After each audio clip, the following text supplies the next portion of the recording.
This is the story of how my husband called me just a teacher and tried to steal everything we'd built together, but I was already 3 moves ahead. My name is Eliza Green, and for 7 years, I sacrificed everything for my husband. I worked 2 jobs, paid for his law school with my inheritance, and stood by him as he climbed the ladder at Atlanta's most prestigious law firm. Then, the day he finally made partner, he served me divorce papers in my classroom, in front of my third graders. And that's when he called me worthless. But then, what happened next left him screaming. The day my world imploded started like any other. It was a Tuesday, and I was teaching fractions to my third graders when there was a knock on my classroom door. Through the glass, I could see my husband Darren's $1,000 suit and the smug smile he'd gotten so used to giving me lately. "Mrs. Green," he said, walking in like he owned the place, "you've been served." 28 little faces stared up at us as he handed me the papers. My hands were shaking so badly I could barely hold them. One of my students, a little girl named Emma, asked if I was okay. I forced a smile and told them to keep working on their math problems while my marriage fell apart right there in front of them. "You're just a teacher, Eliza," Darren said, loud enough for everyone to hear. "You contributed nothing of value to our marriage, nothing of value to my success." And then she walked in, his mistress, Madison Taylor. She was 24, blonde, and wearing a designer dress that probably cost more than I made in a month. She slipped her arm through Darren's like she belonged there. "Sorry to interrupt," she purred, "but we have that lunch reservation, baby." Baby. In front of my students. In front of my colleagues who were starting to gather in the hallway, watching the whole spectacle. They walked out laughing, leaving me standing there with divorce papers in one hand and a classroom full of confused kids. But Darren made one fatal mistake. He underestimated a teacher's attention to detail. We're trained observers. We notice when a student is struggling, when something's off with a parent, when something just isn't right. We document everything for parent conferences, progress reports, and yes, we keep receipts.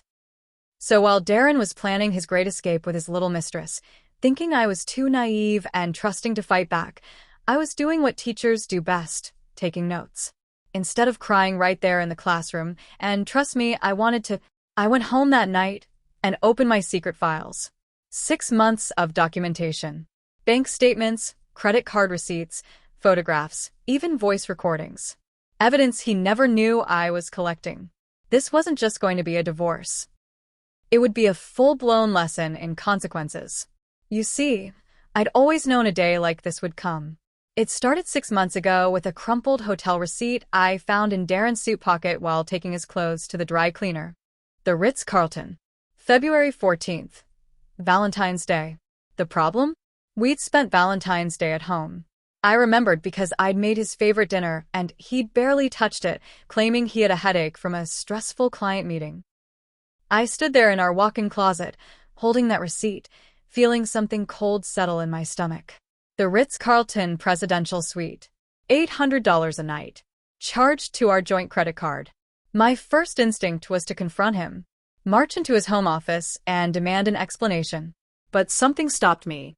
Maybe it was the teacher in me, the part that had learned never to accuse a student of cheating without ironclad evidence. So instead, I did what I'd trained myself to do for 15 years in the classroom. I observed. The late nights at the office started making more sense. The weekend client emergencies. The way he'd started showering immediately when he came home, claiming he felt grimy from the courthouse. The new cologne. The sudden interest in working out. Most telling of all was his phone. Darren used to leave it lying around anywhere. Now it never left his side, and he'd changed the password from our anniversary date to something I couldn't guess. I began my investigation the way I'd approach any research project. Methodically, carefully, quietly. I started taking photos of his credit card statements before he filed them away. Screenshots of unusual charges. I bought a small recording device, perfectly legal in Georgia, with one-party consent, and began documenting our conversations, especially when he lied about his whereabouts. The pattern that emerged over the following months was devastating and clear. Hotel charges that coincided with his client dinners. Restaurant bills for 2 when he claimed to be eating alone. Jewelry purchases I never received. Expensive lingerie charges from Victoria's Secret in sizes that definitely weren't mine. But the real smoking gun came months later when I found the second credit card statement. An account I didn't know existed in both our names, with a $50,000 limit. The billing address wasn't our home, it was a P.O. box I'd never heard of. That's when I stopped questioning my sanity and started questioning his. I created a folder on my laptop, password protected, titled Professional Development, innocent enough that if Darren ever stumbled across it, he'd assume it was teaching materials. Inside, I began building a case file that would make any prosecutor proud. Bank records, credit card statements, hotel receipts, restaurant bills, photos of him leaving the office with a blonde woman I didn't recognize, voice recordings of him lying about his whereabouts. The hardest part wasn't gathering the evidence, it was pretending everything was normal. Smiling when he walked through the door, cooking his dinner, listening to him complain about his difficult cases, when I knew he was really complaining about juggling two women. But teachers are natural actresses. We perform for our students every single day, no matter what's happening in our personal lives. And I was about to give the performance of my lifetime. 3 months into my covert investigation, I hit the mother lode. It was a Saturday morning, and Darren was at his weekly golf game, which I now knew was code for his weekly Madison rendezvous at the Buckhead Marriott. I was organizing our tax documents when I found it, a credit card statement that made my blood run cold. Our joint American Express account, the one I thought we only used for emergencies, had $23,000 in charges I'd never seen before. Tiffany & Co., $4,200. Victoria's Secret, $800. La Perla, $1,500. A spa day at the Four Seasons, $900. Weekend at Kiowa Island Resort, $3,800. Every single purchase was for her. Madison, his mistress, was living my life on my dime, and Darren was footing the bill with money I'd earned grading papers until 2 a.m. and tutoring kids on weekends. But that was just the beginning. I called my brother Marcus that afternoon. He's a detective with Atlanta PD, and while he couldn't officially help with the domestic situation, he could teach me how to dig deeper. "Eliza," he said, looking at the credit card statements I'd spread across his kitchen table, "this isn't just cheating. This is financial fraud. How much of your inheritance went into your joint accounts?" The answer made me sick. $180,000. The remainder of what my grandmother had left me, the money that was supposed to secure our future, had disappeared into accounts I couldn't access. Marcus walked me through pulling our credit reports, and what we found was devastating. Darren had opened 7 different credit cards using my information. He'd taken out a $75,000 line of credit against the house I'd bought with part of my inheritance money, without my signature. The worst part? Our tax returns for the past 3 years. Darren had filed me as his dependent, claiming I contributed nothing to our household income. According to the IRS, I was unemployed, while he was the sole breadwinner making $300,000 a year. I trusted him completely with our finances because he was the love of my life. This betrayal made my heart ache. "He's been stealing from you systematically," Marcus said, his detective instincts in full swing. "This isn't a crime of passion. This is premeditated financial abuse." I spent that entire weekend documenting everything.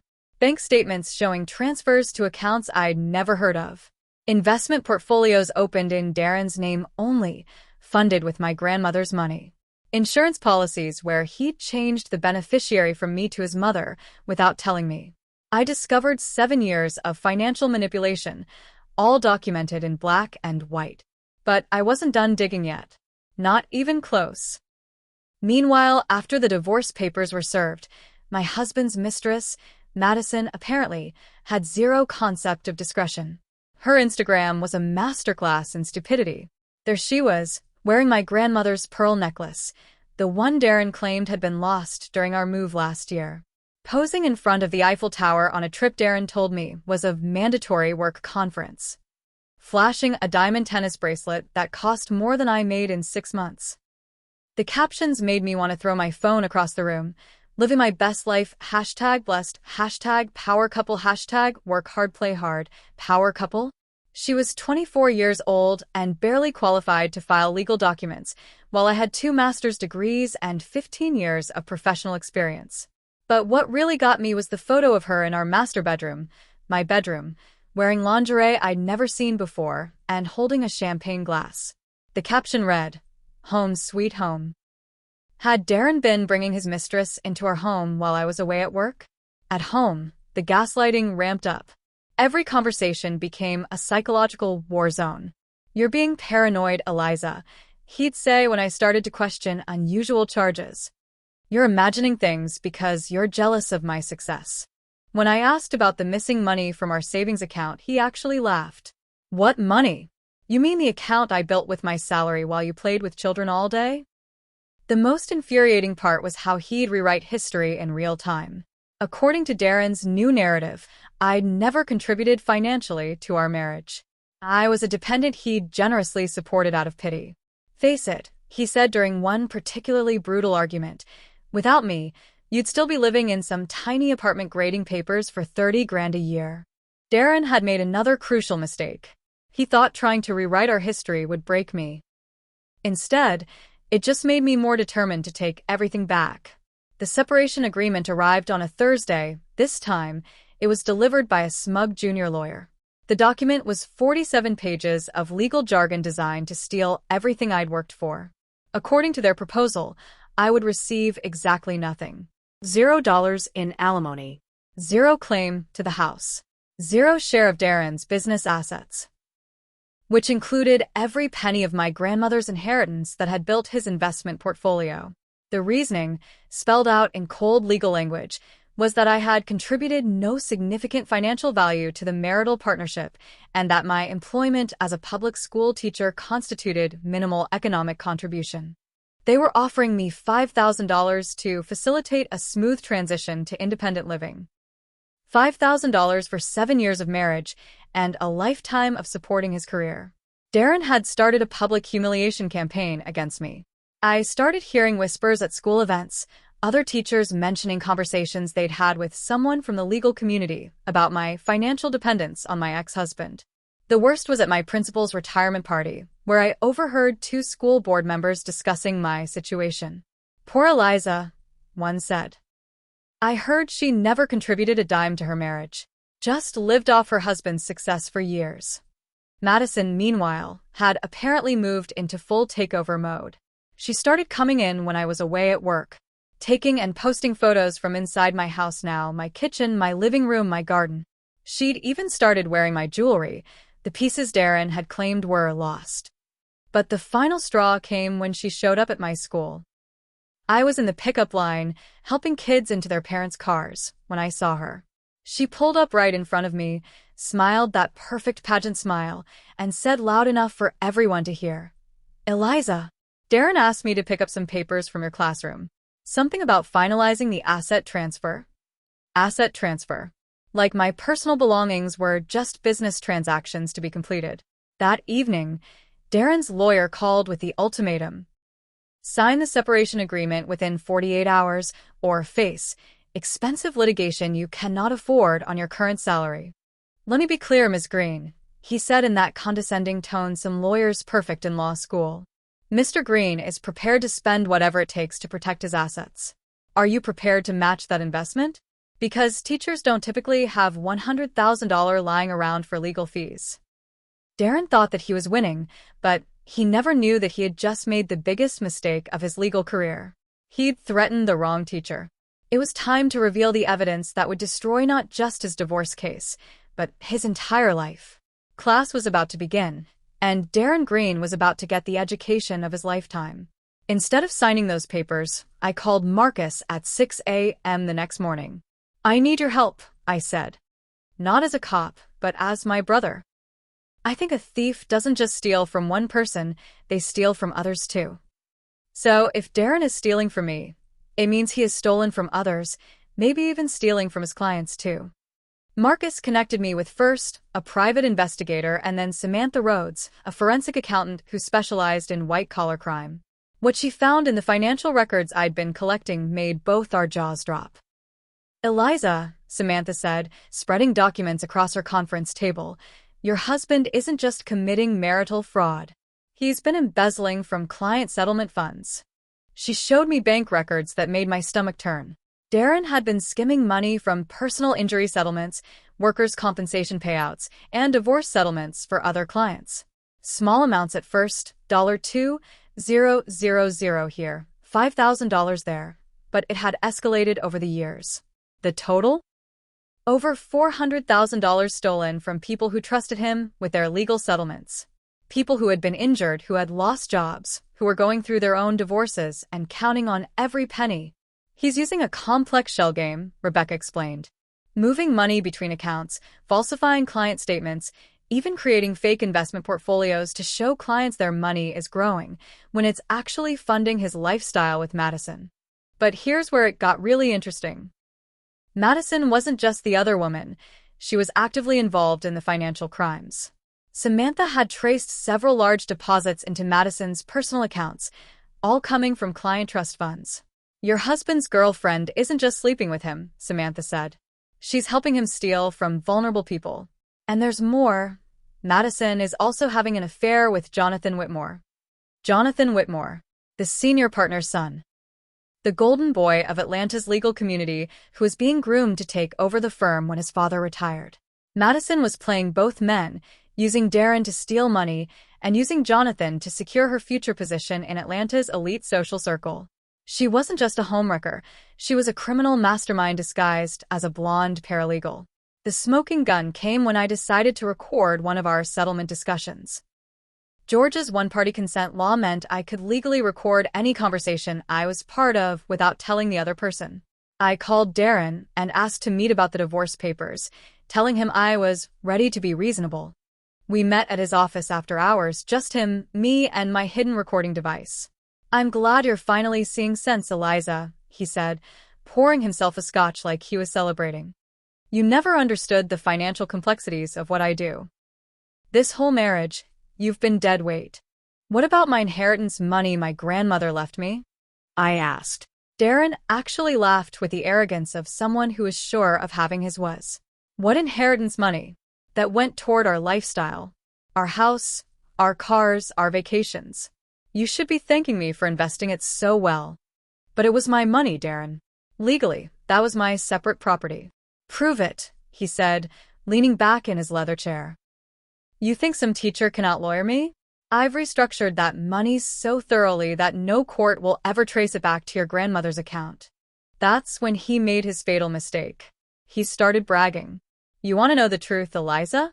I've been moving money around for years. Client funds, personal funds, it's all just numbers and accounts. I take a little here, invest a little there, and nobody's the wiser.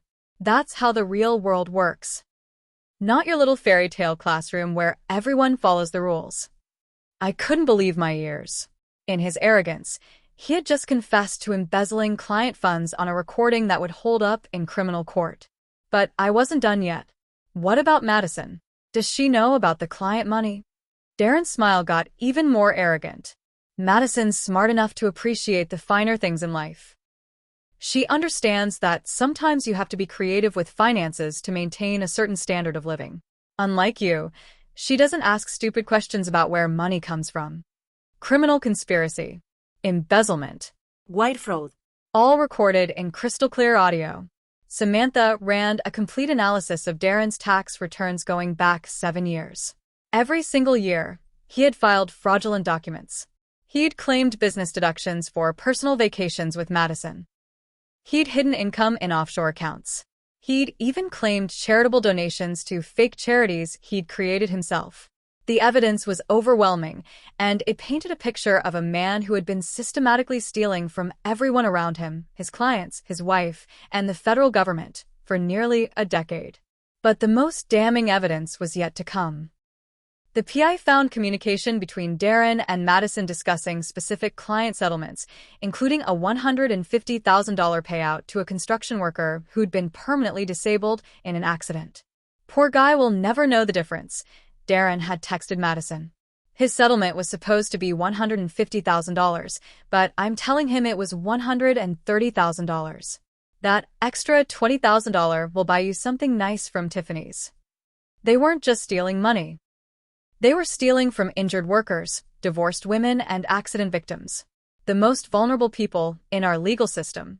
I had enough evidence to destroy Darren's career, send him to prison, and expose the entire conspiracy.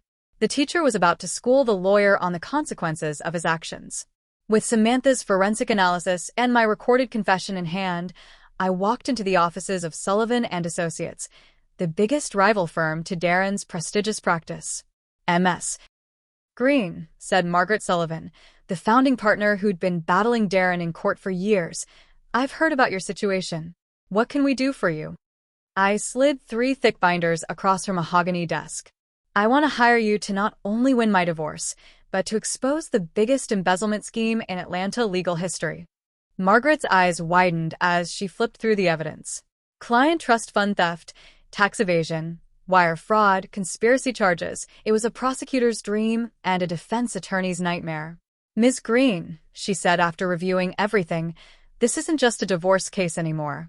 This is a RICO case. Your husband and his firm have been operating a criminal enterprise. Here's the beautiful part. Because Darren had stolen client settlement funds, Margaret's firm had a vested interest in exposing him. He hadn't just betrayed me, he'd betrayed the entire legal community. We'll represent you pro bono, Margaret said. And we'll make sure every lawyer in Georgia knows what Darren Green really is. Within 48 hours, Margaret had filed for an emergency asset freeze.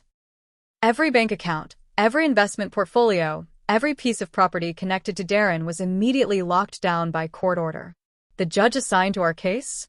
Judge Maria Ramirez, a former prosecutor who'd built her career on financial abuse cases and had zero tolerance for lawyers who stole from clients. Your Honor, Margaret said during our first hearing, we're not just asking for a divorce. We're asking for a complete forensic audit of Mr. Green's finances, criminal referrals to the state bar, and asset recovery not just for my client, but for every victim of this elaborate fraud scheme.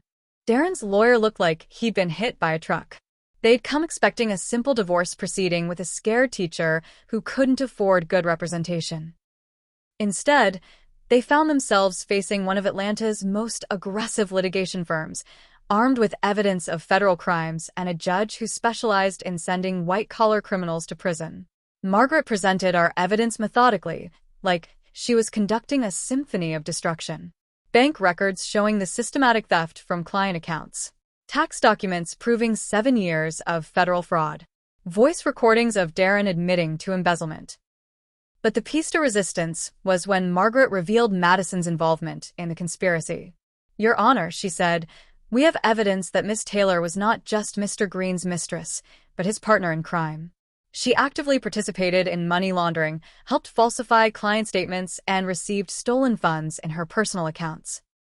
She presented photos of Madison wearing jewelry purchased with stolen settlement money, living in a luxury apartment paid for with client trust funds, and even text messages discussing specific thefts from injured workers. Furthermore, Margaret continued, we have evidence that Miss Taylor was simultaneously conducting affairs with both Mr. Green and Mr. Jonathan Whitmore, the son of Green's senior partner, suggesting a broader conspiracy within the law firm itself. Judge Ramirez looked at the evidence with the expression of someone who just discovered a particularly disgusting insect. Mr. Green, she said, I'm ordering an immediate criminal investigation. Court-appointed monitors will oversee all your financial assets, pending further review. And I'm referring this matter to the state bar for disciplinary action. The countersuit we filed wasn't just for divorce. It was for fraud, embezzlement, conversion, intentional infliction of emotional distress, and civil conspiracy. We weren't just asking for my fair share of marital assets. We were asking for everything. Ms. Green, Judge Ramirez said, looking directly at me, based on the evidence presented, it appears you were not just a victim of marital infidelity, but of systematic financial abuse and criminal fraud. This court will ensure you receive full compensation for every dollar stolen from you. I walked out of that courthouse feeling something I hadn't felt in years. Hope. But Darren wasn't going down without a fight. The courthouse hallway erupted into chaos the moment we walked out of that hearing. You vindictive and ungrateful woman. Darren screamed, his expensive suit wrinkled, his perfect hair disheveled, his composure completely shattered. You have no idea what you've just done. Other lawyers, court staff, and clients stopped to stare as Atlanta's formerly respected attorney had a complete public meltdown in the halls of justice. 7 years, he continued screaming, his face red with rage. 7 years, I supported your pathetic career. 7 years, I put up with your mediocrity. And this is how you repay me. Margaret stepped between us. Mr. Green, you're creating a public disturbance. I suggest you control yourself. Control myself? He was practically foaming at the mouth. She just destroyed my life, my career, my reputation, all because she can't handle the fact that I found someone better. That's when he made his second huge mistake. He grabbed my arm, hard enough to leave bruises, and hissed in my face. You think you're so smart with your little evidence collection? I know things about you too, Eliza. Things that could ruin your precious teaching career. Security guards were already moving toward us, but Margaret was recording every word on her phone. Are you threatening my client, Mr. Green? She asked loudly, making sure everyone could hear. I'm promising her, he snarled. If I go down, I'm taking her with me. The threat was clear, witnessed by dozens of people and recorded on multiple devices. Darren had just committed witness intimidation in front of half the courthouse. Meanwhile, Madison was having her own meltdown. When Samantha's investigation became public, Madison realized she wasn't just the other woman anymore. She was a co-defendant in a federal fraud case. The girl who'd posed so confidently in my wedding dress was now facing potential prison time for money laundering and conspiracy charges. She tried calling Darren, but he wasn't taking her calls. She tried calling Jonathan Whitmore, but the senior partner had already ordered his son to cut all contact with her to protect the firm. In desperation, Madison showed up at my school. Mrs. Green, she called out as I was walking to my car after parent conferences. Mrs. Green, we need to talk. She looked nothing like the confident woman who'd flaunted my jewelry on Instagram.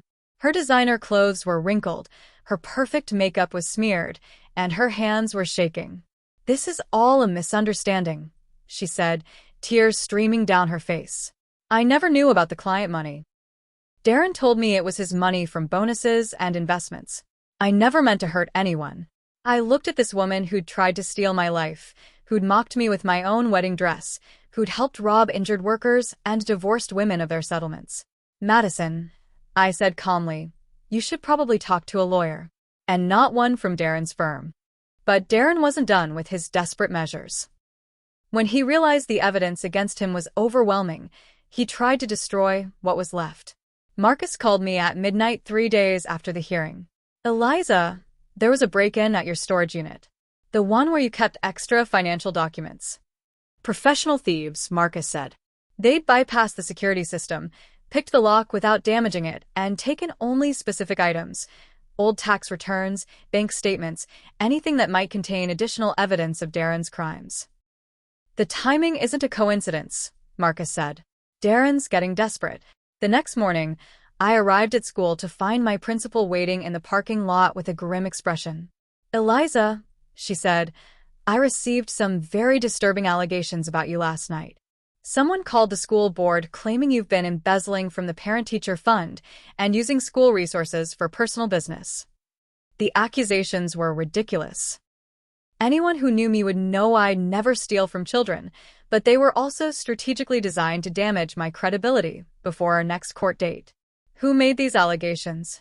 I asked. The caller wouldn't give their name, my principal said, but Eliza, they knew specific details about your divorce case. Details that wouldn't be public knowledge. Darren was trying to destroy my career the same way I was destroying his. But he'd made another crucial mistake. Teachers don't just educate children, we're mandatory reporters, trained observers, and natural investigators. And when you threaten our livelihood, we fight back with everything we have. The school board investigation would clear me completely within a week, but it would also provide more evidence of Darren's pattern of intimidation and harassment. Every desperate move he made just gave us more ammunition for the final battle. And that battle was about to begin. The courthouse was packed on the morning of our final hearing. I walked in to find something I never expected. The gallery was full of people supporting me. My principal was there. My fellow teachers. Parents of students I'd taught over the years. Even some of my former students now in high school and college had come to show their support. "Mrs. Green," whispered Sarah Martinez, whose daughter I'd taught 3 years ago, "we all know what kind of person you are. Don't let that man make you forget." Judge Ramirez called the courtroom to order, and Margaret stood up with her devastating opening statement. "Your Honor, today we will prove that Darren Green is not just an unfaithful husband, but a criminal who has systematically stolen from the most vulnerable members of our community, injured workers, accident victims, and divorced women, while attempting to leave his own wife destitute." Samantha took the witness stand first, her forensic analysis projected on screens throughout the courtroom. The numbers were staggering. $400,000 stolen from client trust funds, $180,000 of my inheritance money hidden in offshore accounts, and 7 years of fraudulent tax returns. "Mr. Green created an elaborate shell game," Samantha testified, moving money between dozens of accounts to hide his crimes. "But teachers are excellent record keepers, and Mrs. Green's documentation allowed us to trace every stolen dollar." Then came Madison's testimony. She'd been granted immunity in exchange for her complete cooperation, and what she revealed destroyed any remaining credibility Darren might have had. "Darren told me the money came from bonuses and investments," she said, barely audible. "But I found out he was stealing from clients when I saw settlement statements that didn't match what he'd told the clients they were receiving." "Did you ever question Mr. Green about these discrepancies?" Margaret asked. Madison's voice cracked. "I asked him once about a construction worker's settlement. The man had been permanently disabled, and Darren had told him he was getting $130,000. But I saw the insurance company's check. It was for $150,000. "What did Mr. Green say when you confronted him?" "He said that poor people don't know how to handle large sums of money. He said we were doing the client a favor by managing it for him." The gallery gasped. Even the court reporter looked up from her machine in disgust. My character witnesses painted a picture of who I really was. Mrs. Chun, whose son struggled with dyslexia until I spent countless hours helping him after school. Mr. Rodriguez, whose daughter I'd tutored through her parents' bitter divorce. Parent after parent testified about my dedication, my integrity, my willingness to spend my own money on classroom supplies. "Mrs. Green didn't just teach my daughter math," testified one parent. "She taught her that education was valuable, that teachers cared about their students' futures. The idea that this woman contributed nothing of value is not just wrong, it's insulting to every educator in this state." But Darren's courtroom behavior was sealing his own fate. He interrupted witnesses, rolled his eyes at testimony, and even made sarcastic comments loud enough for the judge to hear. "Mr. Green," Judge Ramirez warned after his third outburst, "this is a court of law, not your personal stage. Control yourself or face contempt charges." His own lawyer was visibly frustrated, repeatedly whispering for him to stay quiet. But Darren's arrogance wouldn't let him accept that he was losing to a mere teacher. The final nail in his coffin came when Margaret played the recording of his confession, his own voice bragging about moving client funds and calling me dead weight, who would never be able to prove anything. The courtroom was dead silent as Darren's arrogant admission echoed through the speakers. Even his own lawyer looked defeated. During the lunch recess, Darren made his most desperate move yet. Madison found me in the courthouse bathroom, her face pale with shock. "Eliza," she whispered, "Darren just approached me in the hallway.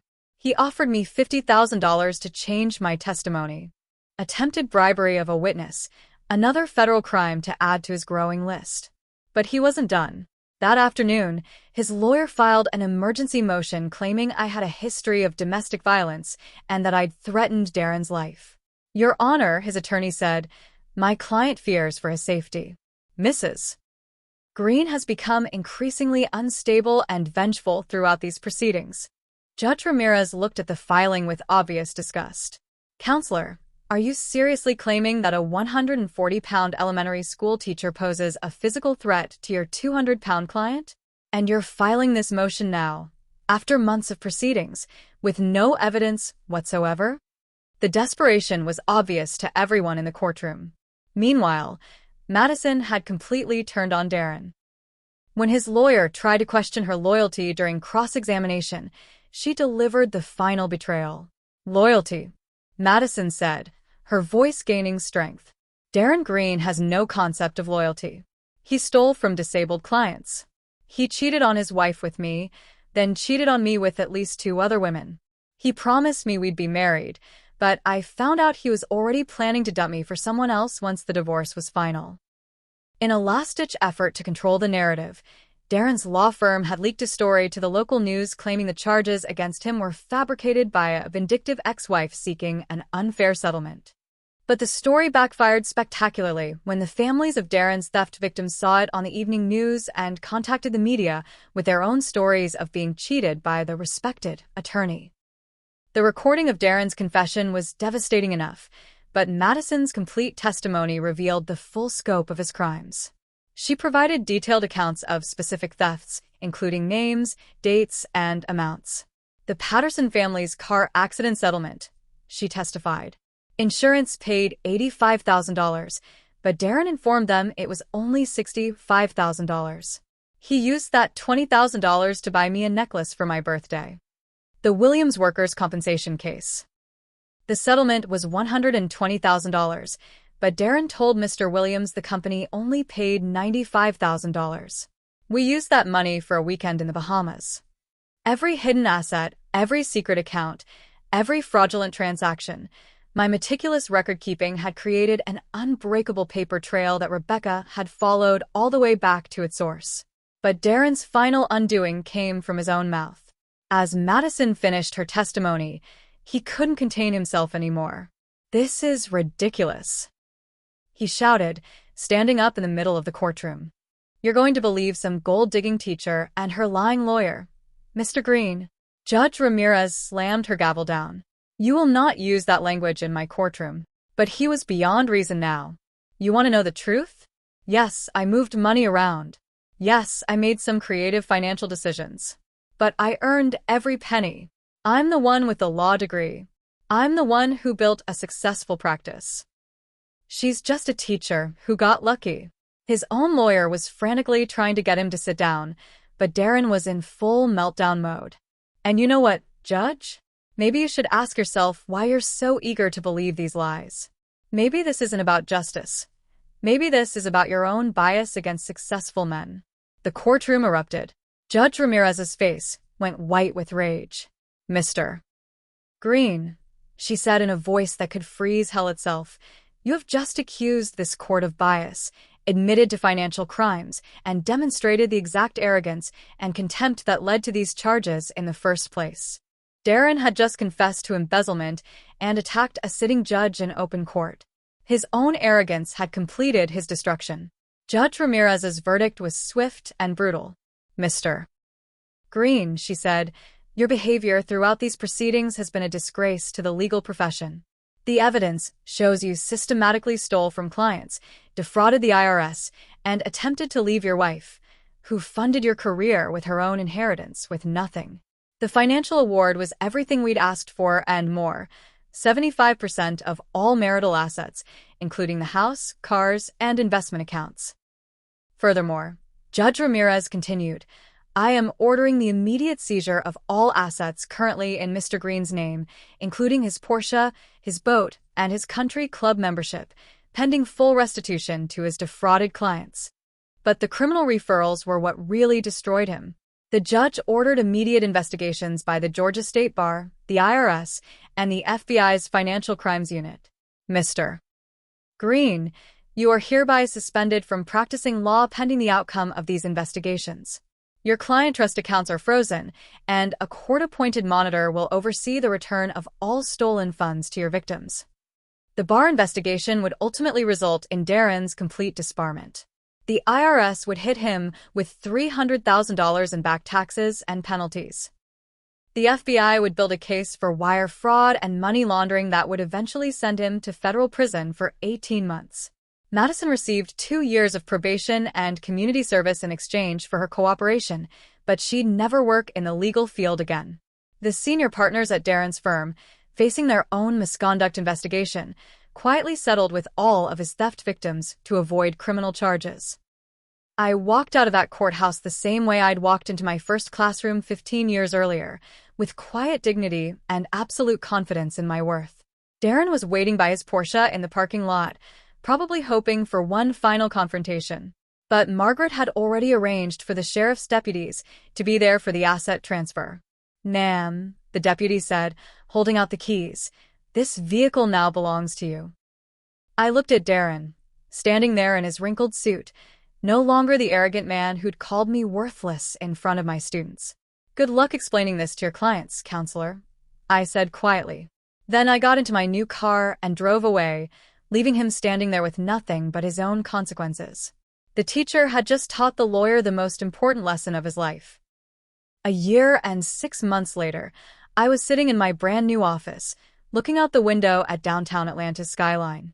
The nameplate on my desk read Dr. Eliza Green, licensed therapist. Yeah, that's right, I'd gone back to school and finished my doctorate in psychology. Turns out when you don't have to spend every evening managing someone else's career and ego, you have a lot more time for your own dreams. The office was everything I'd always wanted, but never thought I could afford. Soft lighting, comfortable chairs, walls lined with my actual achievements, not someone else's law degree that I'd paid for. For the first time in 7 years, I wasn't looking over my shoulder, wondering what financial disaster Darren was creating behind my back. No more secret documentation folders. No more recording conversations or photographing credit card statements. No more staying awake at night wondering if I was crazy for suspecting my own husband of stealing from me. The freedom was intoxicating. I could make decisions about my own money without worrying that someone would drain my accounts overnight. I could come home to a house that was actually mine, the same house, by the way, that I'd bought with my grandmother's money and that Darren had tried to steal. But the best part? I wasn't managing anyone else's life anymore. For 7 years, I'd been Darren's personal assistant, career manager, and financial planner, all while working full-time as a teacher.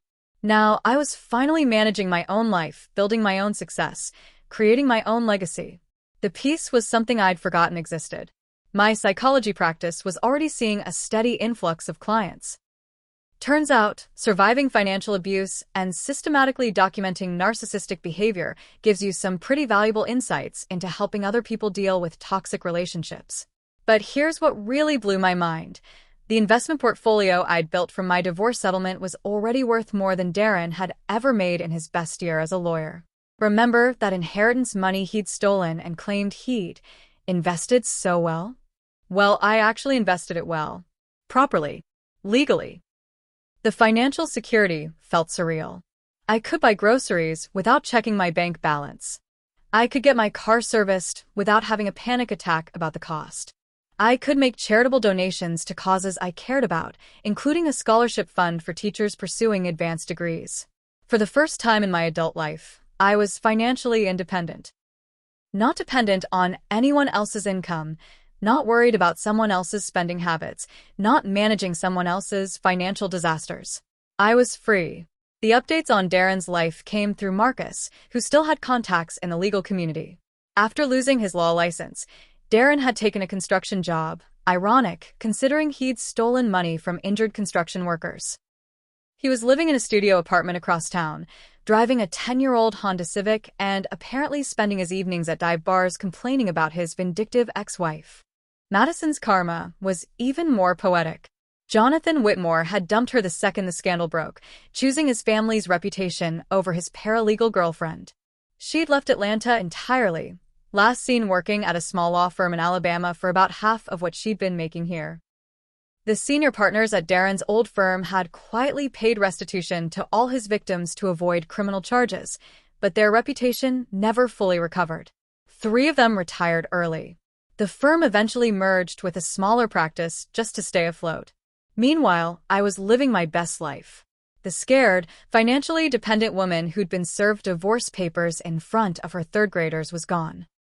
In her place was a successful entrepreneur, best-selling author, and licensed therapist who owned her own practice and her own destiny.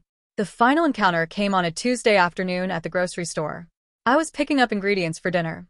Cooking for one had become a joy instead of a chore when I heard a familiar voice behind me. "Eliza?" I turn around to see Darren standing there with a shopping cart full of frozen dinners and cheap beer. He looked older, tired, defeated. The expensive suits were gone, replaced by wrinkled khakis and a polo shirt that had seen better days. "It's Dr. Green now," I said pleasantly. "Listen, Eliza, Dr. Green. I've been thinking. Maybe we could talk. Maybe we could work things out. I mean, I know I made some mistakes, but—" I looked at this man who had once called me worthless, who had tried to steal everything I'd worked for, who had humiliated me in front of my students and colleagues. This man who had underestimated me so completely that he'd confessed to federal crimes on a recording. "I'm sorry," I said with a polite smile. "Do I know you?" And I walked away, leaving him standing there in the frozen foods aisle, probably wondering how the Just a Teacher had managed to completely destroy his life and rebuild her own. Here's what I learned through all of this. Never underestimate a teacher. We notice everything. We remember everything. We document everything. And when we create a lesson plan, we make sure it sticks. Darren Green learned that lesson the hard way. And frankly, it was the most important education I ever provided. Class dismissed.